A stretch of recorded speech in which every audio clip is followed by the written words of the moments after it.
Selamat pagi pemirsa, sekian lama isu kekurangan dokter telah mencuat, kita jelas berharap ada solusi nyata dari pemerintah. Terlebih berbagai faktor penyebabnya juga telah berulang kali kita kupas. Pemirsa, inilah editorial Media Indonesia, edisi hari ini Rabu 19 April 2023 dengan tema Jangan Blunder Izin Dokter Asing bersama saya Leonard Samosir. Editorial Media Indonesia ini juga dapat Anda simak melalui MG Radio Network di frekuensi 94,7 FM di kawasan Jakarta dan sekitarnya. Para pendengar dan Anda semua bisa ikut menyatakan pendapat Anda dengan menelepon nomor telepon 021 583 99 100. Dan pemirsa, pagi ini telah hadir bersama saya Wakil Ketua Dewan Redaksi Media Group, Arief Suditomo. Mas Arief, selamat pagi. Pagi, Leo. Kita bicara soal izin dokter asing yang kelihatannya ini belum fix ya, masih di rancangan Undang-Undang Kesehatan. Tapi sebelum kita bahas itu, Mas Arief dan pemirsa, kita lihat dulu ada beberapa berita yang diperhatikan Media Indonesia lebih. Pada pagi ini headline Media Indonesia, berita pertama kita terkait dengan arus mudik dan arus balik Lebaran. Kalau Anda bisa lihat di koran Anda, ada berita foto, itu ada foto mobil yang masuk ke parit di Tol Cipali kilometer 74 dan headline mengatakan gunakan rest area sebaik mungkin. Ini apakah artinya aturan 30 menit maksimal itu, Mas Arief, itu akan bisa efektif membuat pemudik beristirahat dan itu akan dipatuhi juga atau seperti apa? 30 menit apabila mereka dalam kondisi letih itu jelas tidak cukup ya. Jadi memang merupakan sebuah hal yang amat sangat penting. Kondisi kendaraan, kondisi fisik itu harus prima memang sebelum berangkat. Sehingga apabila mereka benar-benar membutuhkan rest area itu bukan untuk tidur, bukan untuk beristirahat lebih dari 30 menit.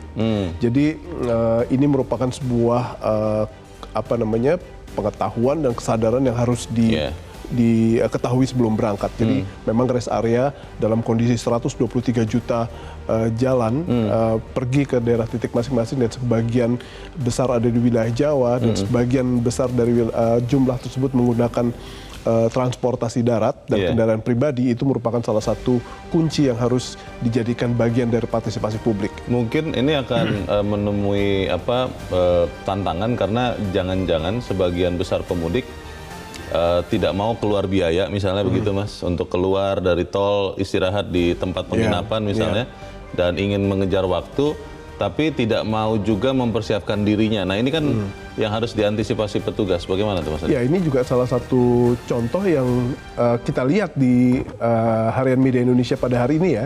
Ada dua mobil yang disundul sama truk, di mana supirnya mengantuk. Dan ini merupakan salah satu contoh gitu ya. Jadi bagaimana sekarang tugas yang amat sangat berat dari petugas di lapangan untuk bisa menspot mobil-mobil yang jalannya itu tidak stabil dan untuk bisa di stop segera ya. Jadi pemantauan itu mungkin tidak hanya harus dari pandangan mata, tapi pantauan udara untuk men-scan mobil-mobil yang jalannya tidak stabil itu harus penting untuk bisa dilakukan. Dan setiap sejumlah kamera CCTV itu memang harus dioptimalkan ya Mas Arief, itu kan akan bisa membantu petugas juga mengantisipasi jangan sampai ada kecelakaan karena kelelahan. Kita minta para pemudik supaya benar-benar mengkondisikan kesehatan dirinya. Kita ke berita selanjutnya. Ini terkait dengan kelompok kriminal bersenjata Papua. Ini menarik nih Mas Arief, setelah kemarin kita juga membahas di meja ini, jadi ada perubahan strategi TNI siaga tempur di Nduga. Di dalam berita dikatakan ini diubah strategi penyelamatan pilot Susi Air oleh Panglima TNI Laksamana Yudo Margono, dan TNI akhirnya sekarang dalam posisi siaga tempur. Bedanya apa ini sebetulnya Mas Arief? Ya, saya pikir sejak pertama kali insiden ini terjadi, Polri dan TNI sudah belajar banyak tentang beragam situasi di sana secara sosial maupun secara geografis, topografis, dan bagaimana tantangan di lapangan. Dan setelah waktu berjalan, saya pikir mereka sudah mendapatkan bekal yang sangat cukup sehingga menjadi berakibat pada perubahan strategi. Di saat mereka sudah mengenal banyak dan mendapatkan banyak, dan mereka sekarang lebih siap dan lebih percaya diri mungkin untuk bisa meningkatkan atau mengeskalasi operasinya. Jadi ya mudah-mudahan operasi ini benar-benar mendapatkan hasil yang baik yang diselamatkan memang hasilnya selamat gitu ya. Dan satu lagi Leo, mungkin salah satu hal yang membuat mereka agak khawatir adalah mereka berhadapan dengan kombatan yang tanpa seragam. Ya, jadi salah satu hal yang mereka harus hadapi adalah apakah mereka berhadapan dengan KKB, kombatan, atau dengan masyarakat sipil. Ya. Karena yang diinformasikan adalah pengepungan tersebut juga melibatkan anak-anak katanya Jadi ini merupakan salah satu hal yang memang amat sulit buat angkatan bersenjata kita untuk berhadapan dengan strategi yang dihadapi oleh KKB. Setidaknya dengan ada perubahan sikap yang disampaikan pucuk pimpinan tertinggi TNI, kita harap ya Mas Arief bahwa akhirnya para petugas di lapangan tidak ragu lagi. Betul. Dan memang ya harus sejeli mungkin, tidak mudah membedakan orang-orang yang memang kalau yang kita dengar memang menyamar betul, supaya tidak mudah juga untuk dilawan oleh petugas TNI. Tapi kita percaya petugas TNI, mungkin petugas intelijen khususnya ya, akan bisa benar-benar memilah dengan tepat. Kita ke berita selanjutnya. Ini di halaman 2, halaman dalam di harian Anda pemirsa, terkait dengan rencana sholat id ya Mas Arief. Jangan ada lagi larangan fasilitas umum untuk sholat id. Nah ini menjadi ujian lagi bagaimana bangsa kita benar-benar bisa menerapkan toleransi itu bukan hanya di kata-kata tapi di perbuatan nyata. Bagaimana Mas Arief? Pada saat yang terdahulu, salah satu barrier kita untuk memberikan perizinan kan lebih kepada bagaimana penanganan pandemi ya. Nah, kita tidak pernah mengenal adanya hal-hal yang terkait dengan paham atau situasi yang terkait dengan isu sektarian lah ya. Dan itu merupakan salah satu hal yang harus kita hindari. Sehingga apabila ada warga masyarakat yang memiliki beberapa pemahaman atau kepercayaan bahwa Idul Fitri jatuh pada hari yang berbeda dengan hari yang ditentukan pemerintah itu merupakan salah satu ujian kita. Dan Menko Polhukam kan juga sudah menegaskan ya, meminta seluruh pihak untuk dapat membangun kerukunan di tengah-tengah perbedaan yang ada. Jadi saya pikir kalau dari sisi pemerintah kebijakannya sudah jelas. Sekarang tinggal bagaimana penerapan di daerah, karena ini kan kadang-kadang yang merupakan ujian berikut adalah bagaimana turunan dari sebuah kebijakan. Itu yang merupakan salah satu hal yang kita lihat dalam beberapa terakhir ini. Kalau kita baca di berita dan juga di sekian daerah ya Mas Arief ya. Kalau saya sih membacanya ini karena kepala-kepala daerah kemungkinan besar kalau saya duga khawatir dianggap tidak mendukung pemerintah pusat kalau kemudian memberikan izin untuk tempat-tempat umum digunakan sebagai sholat id untuk sebagian saudara-saudara kita yang akan merayakan Idul Fitri di hari yang berbeda dengan yang mungkin akan ditetapkan pemerintah. Jadi harusnya sih dengan penegasan dari Menko Polhukam, bagian dari pemerintah pusat, tidak ada lagi ya kekhawatiran ataupun perbedaan-perbedaan. Baik, kita harapkan kita sama-sama melakukan toleransi bukan hanya di kata-kata tapi juga di perbuatan. Kita langsung ke editorial Mas Arief dan pemirsa. Di dalam editorial pada hari ini dikatakan jangan blunder izin dokter asing. Ini karena memang di dalam rancangan Undang-Undang Kesehatan masih rancangan itu dibuka kesempatan untuk dokter asing berpraktek di Indonesia. Nah, kekhawatirannya adalah Mas Arief, setelah banyak obat asing karena obat itu banyak yang masih impor bahan bakunya terutama, kemudian sekarang dokternya pun dokter asing akan dalam tanda petik merajai Indonesia. Nah itu bagaimana nih Mas Arief? Leo, ini adalah buah si malakama ya dari dunia kesehatan Indonesia. Di satu sisi kuantitas dokter dan dokter spesialis kita amat sangat kurang. Tapi di sisi yang lain, bagaimana kita memproduksi dokter spesialis itu memang dihambat oleh berbagai macam regulasi, aturan yang tidak semua dilakukan oleh pemerintah. Jadi kita dalam situasi ini kita tidak boleh menyalahkan semuanya pada pemerintah karena ada unsur-unsur lain ya dalam hal ini. Sehingga apabila ini bisa kita gunakan untuk sekaligus kita dukung RUU-nya apabila kita memang akan sama-sama mendukung reformasi dunia kesehatan kita, ini adalah momentum yang bagus. Jadi dilema-dilema ini bisa kita urai satu persatu. Peran pemerintah atau peran negara juga sudah harus hadir dalam situasi dunia kesehatan kita. Ada misalnya beberapa pihak yang terlalu mendominasi banyak hal, seperti misalnya peran ID itu harus kita koreksi sedikit demi sedikit, yang pada akhirnya akan memberikan manfaat sebagian besar untuk dunia kesehatan kita dan rakyat. Yang dikhawatirkan oleh sebagian orang, Mas Arief, adalah dengan tujuan yang baik, tujuannya kan baik ya, untuk menambal kekurangan dokter khususnya spesialis. Jangan sampai kemudian ini dimanfaatkan seluas-luasnya untuk kemakmuran dokter asing. Nah, itu yang kita harus hati-hati, karena di Indonesia kan kalau celah dibuka sedikit, Mas, bisa kemana-mana begitu. Konon katanya. Kita akan bahas itu, Mas Arief, dan pemirsa. Inilah editorial Media Indonesia untuk hari ini, Rabu 19 April 2023. Jangan blunder, izin dokter asing.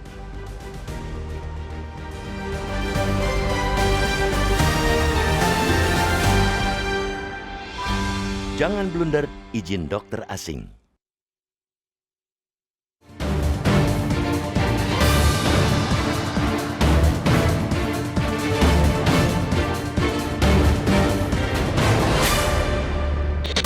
Sekian lama isu kekurangan dokter telah mencuat. Kita jelas berharap solusi nyata dari pemerintah. Terlebih, berbagai faktor penyebabnya juga telah berulang kali dikupas. Mulai dari faktor utama, yakni mahalnya biaya pendidikan dokter, hingga tingginya biaya izin praktek yang membuat tidak sedikit dokter yang malas melanjutkan ke spesialis. Faktor minimnya dokter di wilayah terpencil pun sudah diungkap berbagai pihak. Meski sudah dimunculkan lagi, setelah sebelumnya sempat tidak ada, bantuan biaya hidup dari pemerintah untuk dokter di wilayah terpencil masih sangat rendah. Tidak heran, para dokter yang sudah keluar uang banyak untuk sekolah lebih memilih bekerja di kota demi cepat balik modal. Solusi atas berbagai permasalahan itu pula yang berupaya dibuat pemerintah melalui rancangan Undang-Undang Kesehatan yang pada Februari lalu telah disetujui rapat paripurna sebagai inisiatif DPR. Salah satu muatan dalam rancangan undang-undang itu adalah adanya izin bagi dokter asing untuk berpraktik di Indonesia. Kemarin, Menkes Budi Gunadi menjelaskan jika kehadiran dokter asing akan dapat menjadi solusi krisis dokter spesialis di wilayah terpencil. Caranya, klaim Menkes dengan menempatkan mereka selama 2 tahun terlebih dulu di daerah. Meski begitu, Menkes tidak menjelaskan lebih lanjut mengenai aturan penempatan itu selain hanya menyebutkan wilayah Papua. Masih menurut Menkes, banyak dokter asing yang berminat ditempatkan di pedalaman. Penjelasan itu tentu saja sulit diterima tanpa kita menuntut fakta yang lebih detail mengenai dokter asing seperti yang disebutkan Menkes. Solusi tersebut sudah tercium, hanya menambah runyam permasalahan yang sudah ada. Bukan saja sama sekali tidak menyentuh faktor-faktor utama kendala di dalam negeri, baik biaya pendidikan dokter maupun insentif biaya hidup di pedalaman, tetapi juga penempatan dokter asing menambah beban baru, baik bagi hal teknis maupun non-teknis. Adaptasi terhadap bahasa hingga budaya hanyalah segelintir kendala awal, belum lagi standar gaji hingga insentif yang kemungkinan besar dapat berbeda dan justru menimbulkan konflik dengan dokter dalam negeri. Pemberian izin praktik bagi dokter asing tanpa aturan asal sekolah maupun negara justru penurunan terhadap kualitas layanan kesehatan kita.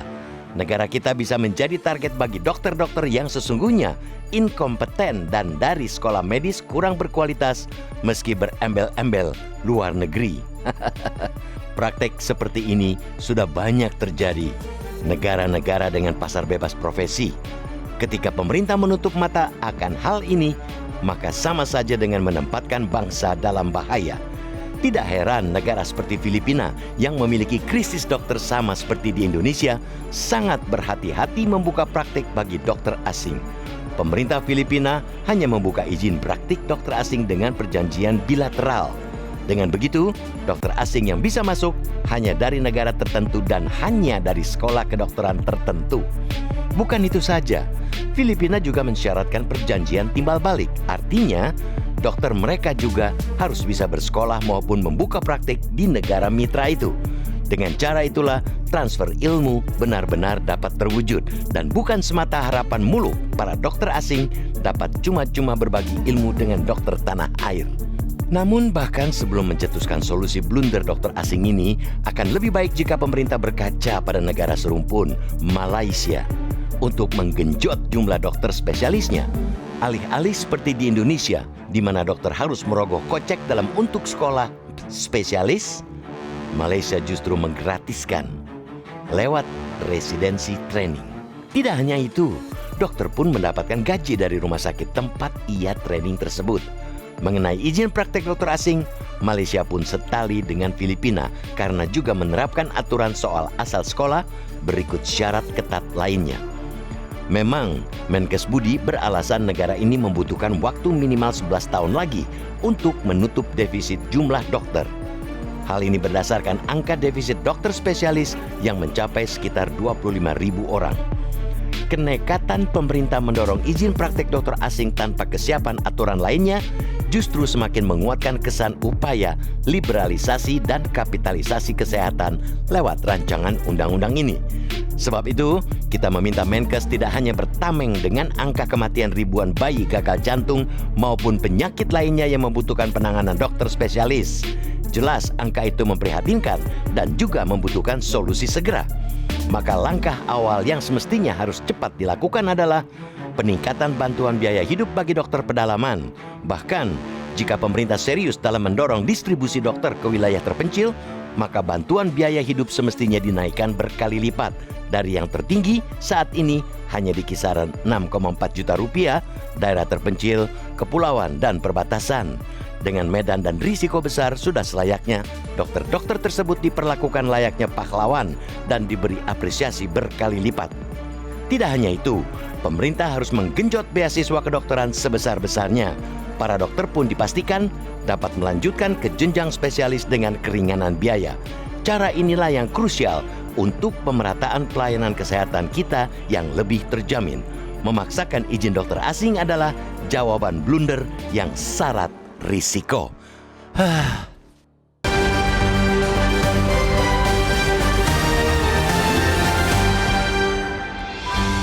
Anda bisa ikut menyatakan pendapat Anda di bagian berikut selepas jeda. Pemirsa, saat ini tetaplah bersama kami.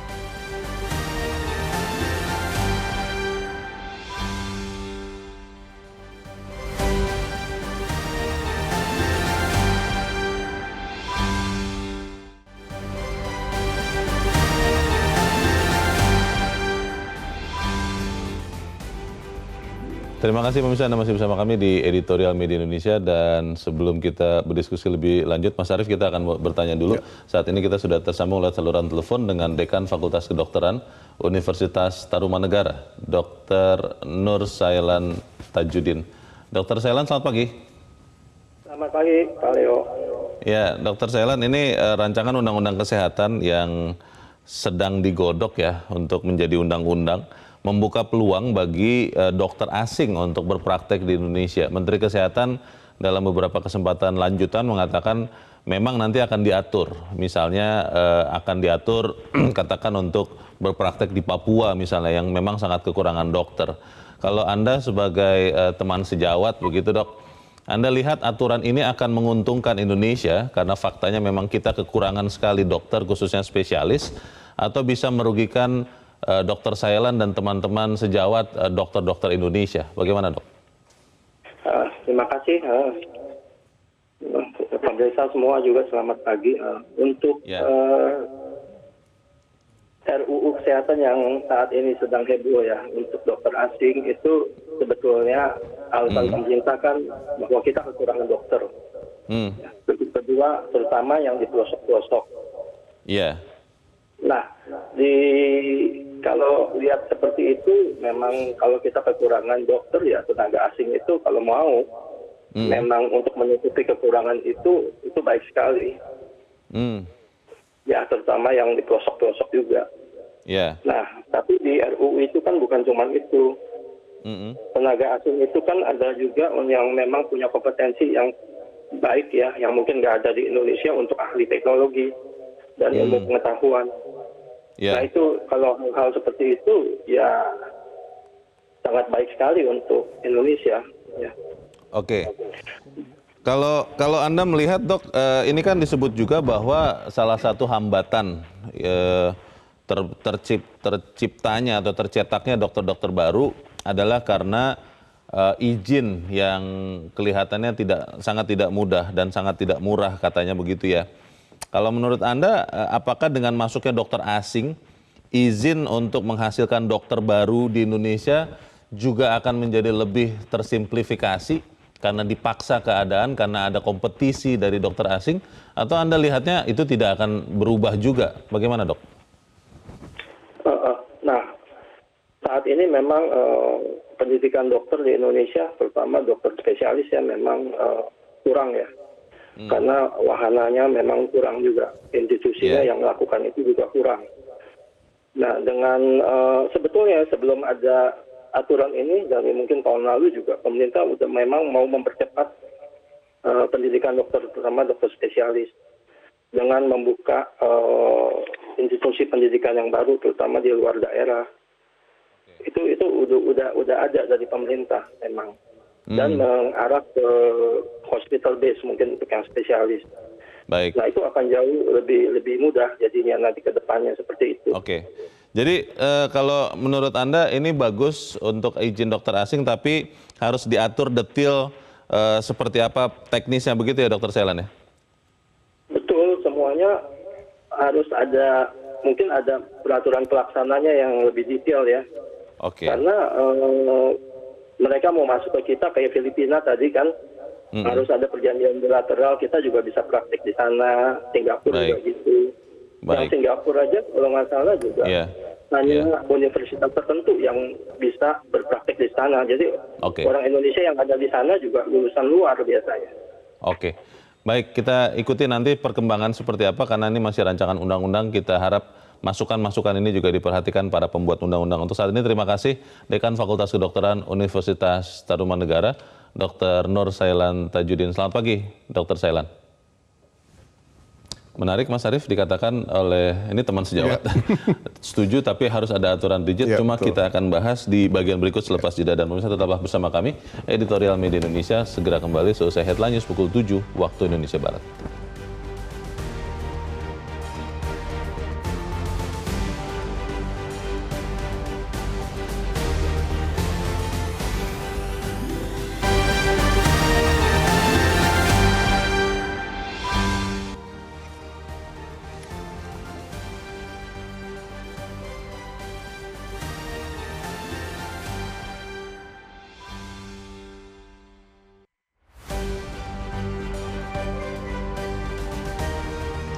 Terima kasih pemirsa, Anda masih bersama kami di Editorial Media Indonesia. Sebelum kita mendengarkan suara pemirsa, Mas Arief, tadi Dr. Sailan mengatakan setuju dengan ide untuk mengizinkan dokter asing, tapi harus detail, harus lebih ada peraturan turunannya yang lebih menjelaskan. Bagaimana itu Mas Arief?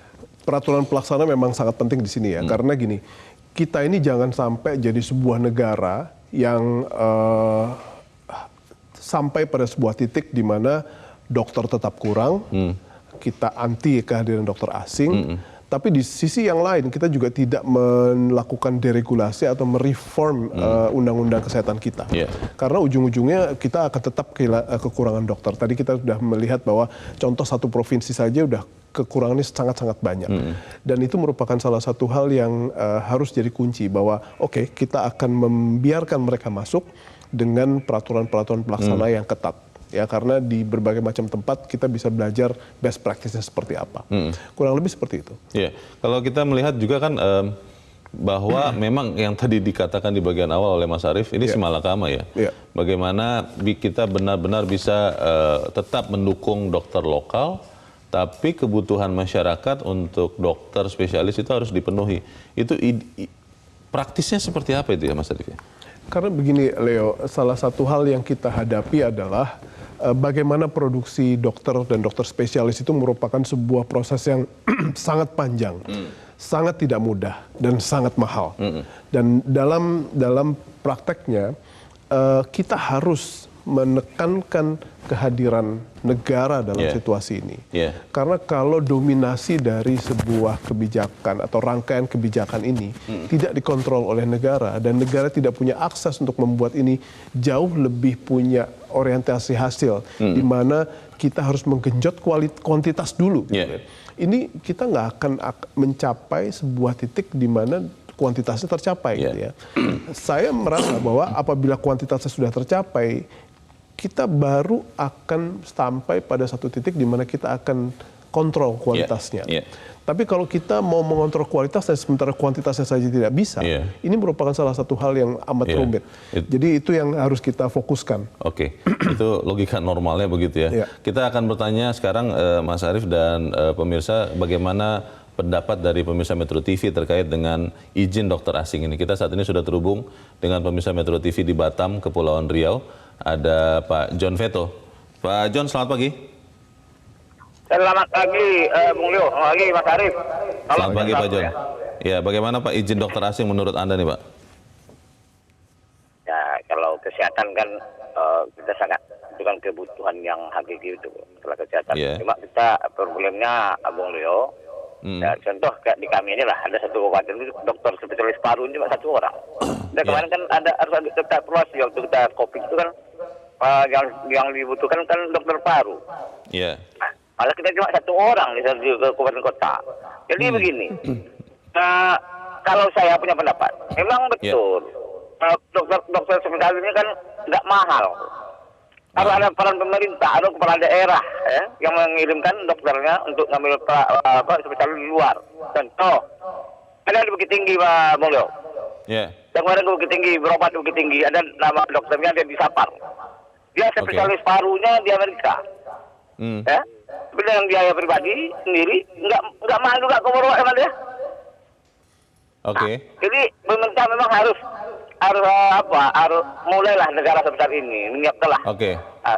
Nanti kemudian kita takut dengan dokter asing bagaimana pula? Baik, Pak John, jadi Anda setuju ya kalau dokter asing boleh masuk ke Indonesia menurut Undang-Undang Kesehatan nanti yang baru? Ya boleh lah, Bung. Kesehatan ini kan boleh masuk, dunia yang mengatur. Tak boleh, tak boleh masuk, harus boleh. Baik. Nah, kecuali kita mampu, itu aja. Baik, terima kasih Pak John Veto di Batam, Kepulauan Riau untuk pendapat Anda, Pak. Selamat pagi. Di belakang Pak John ada Pak Edward di Bengkulu. Pak Edward, selamat pagi. Selamat pagi Bung Renat, selamat pagi Bung Haris. Selamat pagi, silakan Pak Edward. Jadi berdasarkan informasi yang diterima, kekurangan tenaga medis, dokter dan khususnya dokter spesialis sangat luar biasa di negeri kita. Nah, ini keterlambatan dalam mengejar populasi masyarakat dengan tenaga-tenaga medis, ahli medisnya. Saya cuma ingin satu, orang sebenarnya banyak minat masuk fakultas kedokteran, tetapi kan fakultas kedokteran ini elit, eksklusif, cuma orang-orang mampu yang bisa masuk. Nah di sini pemerintah harus betul-betul menyadari di samping pembangunan infrastruktur, pembangunan manusianya itu harus penting. Nah ini salah satu pembangunan manusia supaya tidak ada penyakit-penyakit stunting di Indonesia, tidak ada penyakit-penyakit yang tidak kronis. Soal izin dokter asing, mudah-mudahan pemerintah sudah membuat aturan yang baik sehingga masuknya dokter asing itu berbagi ilmu. Mungkin dalam praktiknya mereka berbagi ilmu. Cuma saya yakin biayanya sangat besar. Karena ya nggak mungkin dokter asing mau digaji dengan gaji seperti dokter di Indonesia yang cuma 7 juta gitu, rata-rata 7 juta ya. Nggak mungkin. Nah ini, jadi luar biasa nanti subsidi pemerintah untuk gaji-gaji dokter asing. Nah, usahakanlah pemerintah mulai sekarang walaupun terlambat. Untuk menciptakan dokter-dokter yang berkualitas, dokter-dokter spesialis dengan subsidi pemerintah. Pemerintah harus hadir untuk kesejahteraan bangsa. Salah satunya pembangunan manusia melalui kesehatan. Terima kasih. Terima kasih Pak Edward di Bengkulu untuk pendapat Anda. Selamat pagi Pak. Di belakang Pak Edward ada Pak Sunoto di Cirebon, Jawa Barat. Pak Sunoto, selamat pagi. Selamat pagi Bang Leo dan Bang Arief. Selamat pagi Pak Sunoto, silakan Pak. Yang pertama, apapun sebuah kebijakan itu harus melahirkan kebajikan, itu nilai normatifnya. Yang kedua, kita memandang apapun itu kalau menurut saya sebaiknya ditengok melalui angel industry. Jadi pendekatan sistem industri Bang Leo, Bang Arief. Jadi kalau pendekatan industri itu input, proses, output, dan feedbacknya itu adalah suatu loop yang sangat komprehensif yang terus dipreteli satu persatu apa kebutuhan-kebutuhannya dibandingin data yang ada. Contoh, ada konon desa di Indonesia itu 80.000 sekian. Mestinya setiap desa itu minimal harus ada dokter umum 1. Ada 500 daerah tingkat 2. Minimum dokter-dokter spesialis yang dibutuhkan di setiap kota itu lengkap. Nah, breakdown dari perhitungan-perhitungan ini itu harus dibangun melalui sistem yang komprehensif, integrated, proporsional, profesional, konsisten, konsekuen, dan lain sebagainya. Dan manfaat yang harus dicetak adalah value selain pelayanan kesehatan kepada masyarakat. Apa yang saya maksud value? Pak, kita semua tahu ya, karakter dokter Indonesia dengan karakter dokter asing ini juga harus kita compare dan harus kita kaji secara baik-baik, ya kan, di luar mengenai cost-nya dan lain sebagainya. Jadi saya setuju dengan masuknya dokter asing karena apa yang pengen kita harapkan adalah satu, kebutuhan secara kualitatif dan kuantitatif. Yang kedua ada transfer knowledge dan transfer attitude. Nah, sekali lagi endingnya adalah kebijakan harus melahirkan kebajikan. Terima kasih. Baik. Terima kasih Pak Sunoto di Cirebon, Jawa Barat untuk pendapat Anda. Selamat pagi Pak. Kalau tiga pemirsa kita ini, Mas Arief dijadikan sebagai sampel, masyarakat setuju untuk masuknya dokter asing, tapi memang juga harus dengan aturan yang lebih pasti begitu ya. Ini kira-kira bagaimana Mas Arief? Karena kita tahu juga fakta bahwa di sisi yang lain, Ikatan Dokter Indonesia itu menentang masuknya dokter asing. Saya baca di banyak pemberitaan, mereka mengatakan bahwa itu bisa kok dipenuhi dengan pencetakan dokter-dokter baru di dalam negeri sendiri. Bagaimana nih Mas Arief? Nah, kita lihat lah ya, Leo, kalau misalnya ID memang punya sikap seperti itu, kita tunggu buktinya, ya. Tapi per hari ini saya mendapatkan data bahwa ada kurang lebih 14.000 kasus congenital disease, penyakit jantung bawaan yang didapati di Indonesia oleh bayi-bayi yang baru lahir. Itu kurang lebih itu ada 50.000 kasus. Penyakit jantung bawaan oleh bayi yang diderita bayi. 20.000 itu harus dioperasi. Tetapi yang hanya bisa ditangani oleh dokter-dokter spesialis atau kardiologis kita itu hanya 6.000. 6.000. Dan itu yang pada akhirnya menghasilkan 14.000 angka kematian menjadi statistik. Ya.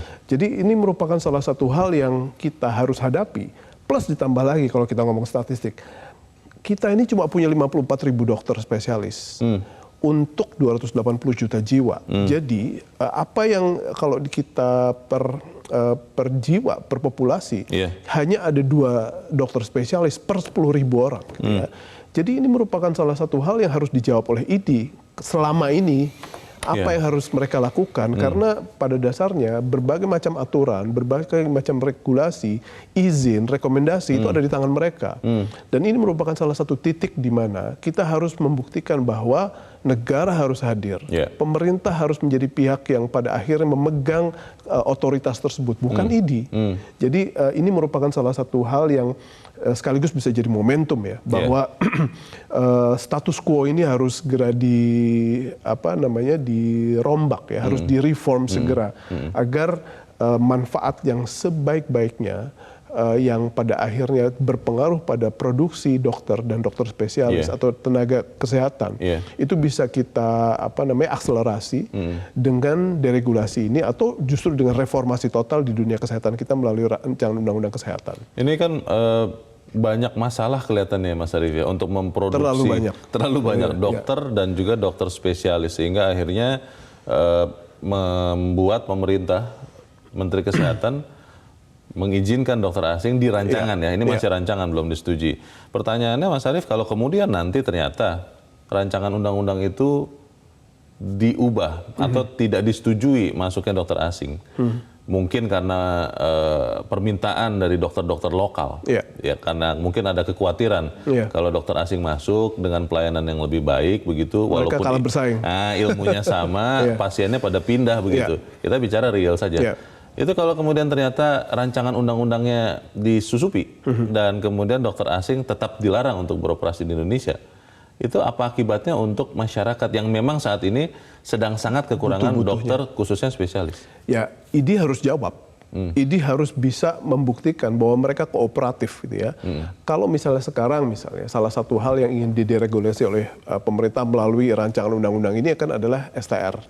Jadi surat tanda registrasi yang selama ini diperbaharui setiap 5 tahun. Itu semacam surat izin dokter ya untuk berpraktek ya. Oke. Dan pemerintah dalam hal ini mengusulkan agar 1 kali saja untuk seumur hidup.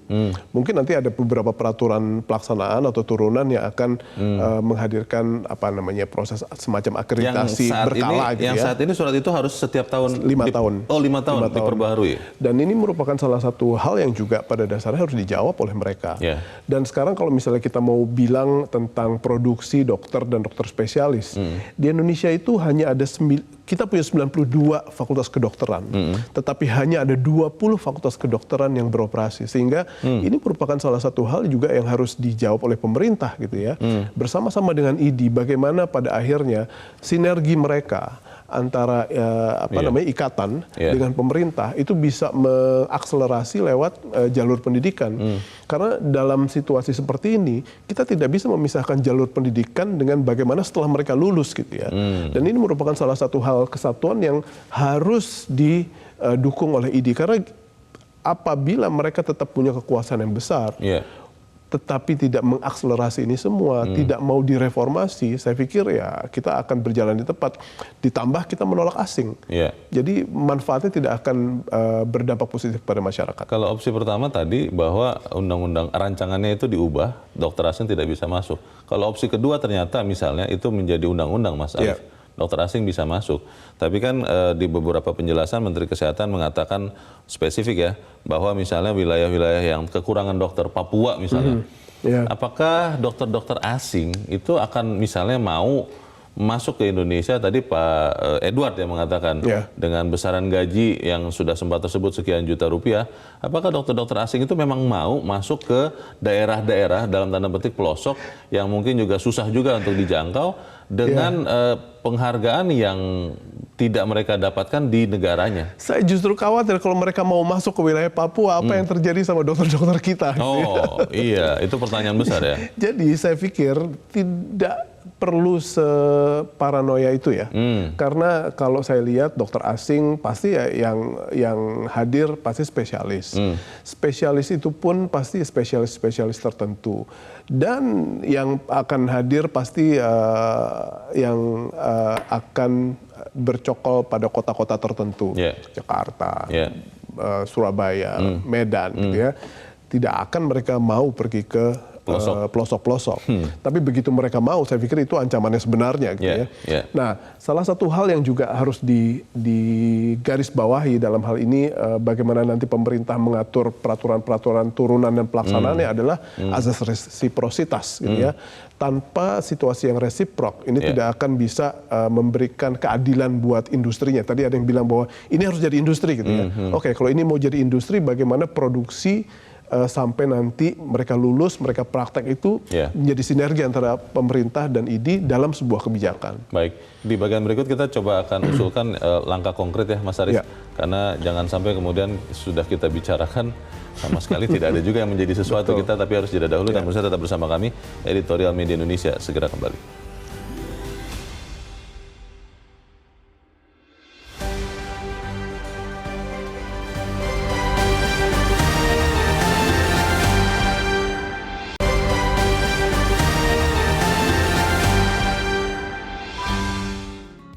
Indonesia mengajak Anda untuk mengakses fitur premium e-paper.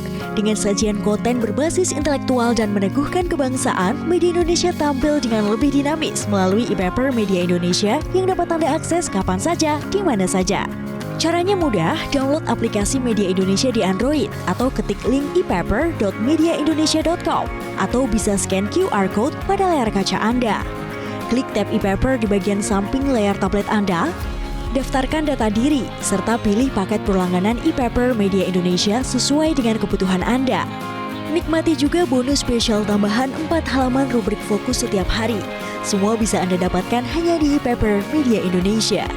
Untuk informasi lebih lanjut, hubungi customer service di nomor 0811 1201 2018 atau kunjungi media sosial @mediaindonesia. Media Indonesia, referensi bangsa. Terima kasih Anda masih bersama kami di Editorial Media Indonesia dan kita ada di bagian akhir dari diskusi kita pagi ini. Mas Arief, konkretnya apa yang kemudian kita bisa usulkan supaya izin dokter asing di dalam Undang-Undang Kesehatan nantinya, kalau itu disetujui, itu bermanfaat untuk kita semua dan juga untuk dokter yang sudah ada saat ini? Hal yang perlu dilakukan adalah sekarang Menteri Kesehatan harus lebih reach out ya ke berbagai macam stakeholder. Karena selama ini kalau misalnya dia berhadapan dengan Ikatan Dokter Indonesia saja, itu saya pikir kurang cukup gitu ya. Jadi sekarang bagaimana dia merengkuh banyak sekali pemangku kepentingan untuk pada akhirnya sama-sama menggolkan rancangan Undang-Undang Kesehatan ini amat sangat penting. Publik, konsumen itu juga harus dijadikan salah satu elemen pemangku kepentingan yang penting. Yang kedua, kita harus benar-benar merancang juga regulasi yang adil gitu ya, karena keadilan dari regulasi ini akan dicerminkan misalnya dengan azas resiprositas yang pada akhirnya terkandung di dalam baik di undang-undangnya maupun di turunan-turunannya. Dan yang ketiga, saya pikir reformasi di ID. Ya, ini merupakan salah satu hal yang juga amat sangat penting, mengingat hal-hal yang menjadi catatan-catatan mungkin dari para dokter sendiri atau aktivis dunia kesehatan itu sudah menjadi semacam diskusi publik tentang bagaimana reformasi ID itu harus dilakukan.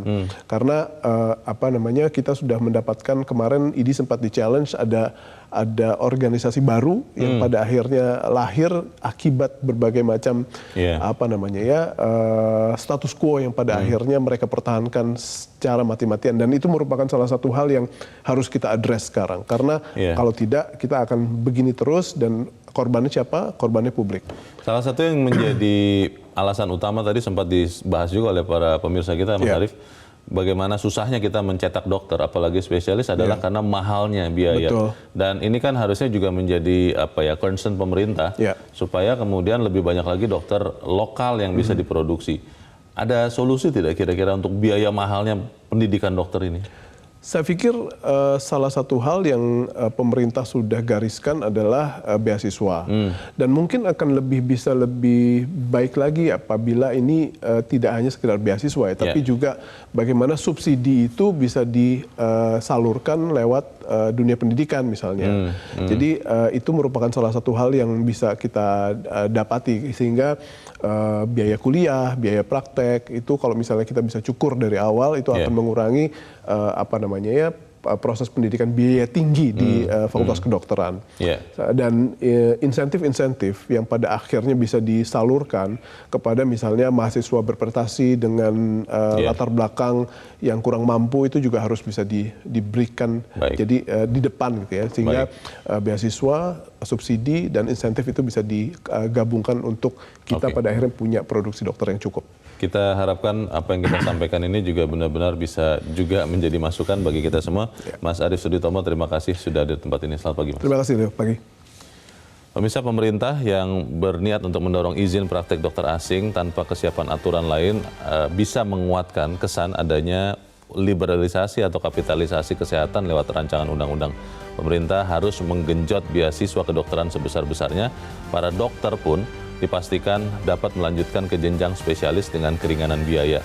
Cara itulah yang krusial untuk memeratakan pelayanan kesehatan kita yang lebih terjamin. Memaksakan izin dokter asing adalah blunder yang bisa jadi beresiko. Meskipun di posisi yang lain, kita juga berharap Ikatan Dokter Indonesia mendukung pencetakan dokter khususnya spesialis untuk Indonesia. Saya Leonard Samosir berterima kasih Anda sudah menyimak editorial Media Indonesia 1 pagi ini. Tetap jaga kesehatan Anda. Selamat pagi, sampai jumpa.